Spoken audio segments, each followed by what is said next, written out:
eEnforce e-commerce network for professionals by professionals.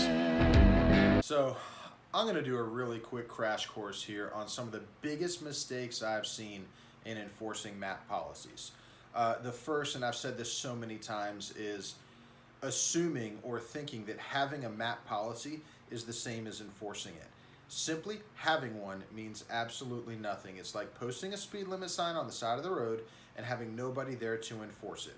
When it all is said and done, somebody has to be out there to crack down and enforce your policy.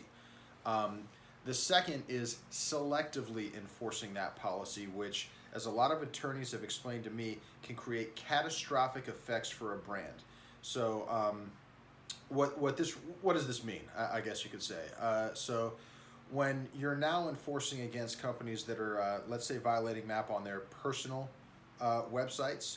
So, if I have Matt's, ecommercesales.com, and I'm allowed to sell as an authorized retailer of your product, but I put a sale over the weekend and I take a product that I have a MAP policy with you for $99 and I sell it for $74.99. If you're enforcing against me, but yet on Amazon there's 37 other people that are selling it for $74.99 or less, I'm going to have a problem with you. And Matt's ecom.com or whatever I just made up, that store's attorney is now going to be contacting you because you're not enforcing that policy fairly.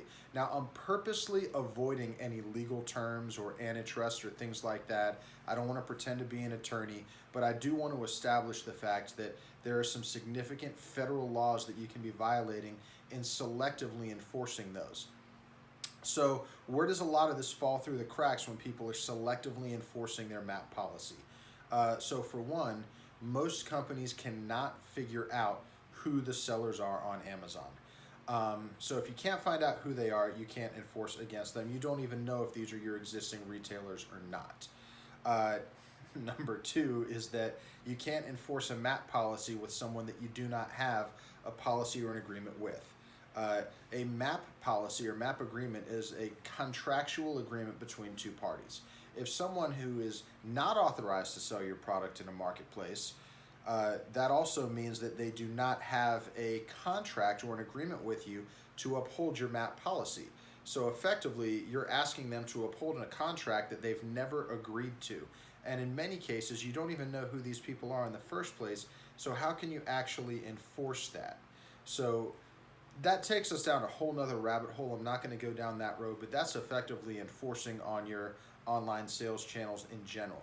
I want to stick to this MAP because MAP is the agreement that you have the ability to enforce with any party that you have a MAP agreement with. Now, I don't want you guys to get confused or think that I'm recommending that anyone who's not authorized to sell your product sign a MAP agreement. That is also a catastrophic mistake, because then what you wind up doing is having a bunch of authorized sellers out there with MAP agreements that are now all competing over the same sale. And what winds up happening is they have to now undercut each other and do other things in order to be able to win the sale. And then you wind up having to pick and choose between selectively enforcing against one of them or otherwise. So if you're enforcing a MAP policy, you've got to make sure you do it uniform across the board. Now, here's another twist. If you are a vendor, if you sell to Amazon as a vendor, you've effectively given complete pricing control over to Amazon, okay? In doing that, you are now technically in violation of your own MAP policy. And again, don't get hung up. Don't have your attorney write me a letter or anything. In all fairness, have them review where you stand in that. But when it's all said and done, you've sold the product to Amazon and you're now allowing them, let me be more specific, to sell your product for you on that platform.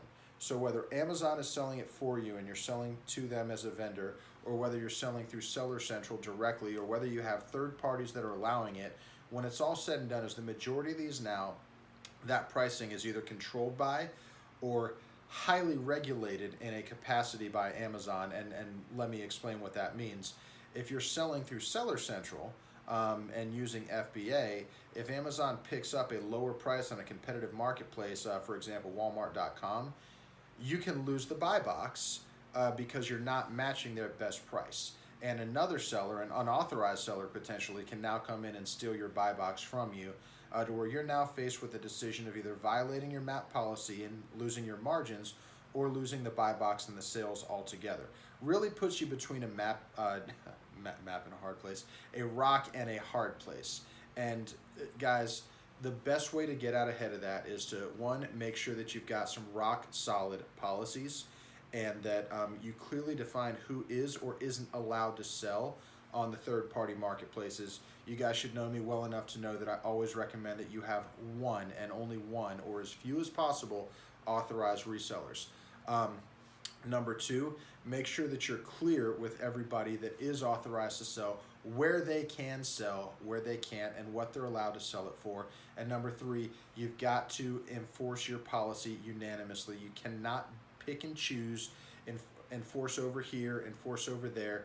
If you're going to have a MAP policy, you need to hold to it across the board. In all honesty, you need to be fair with it, and the only way to do it fairly is to make sure that everybody complies.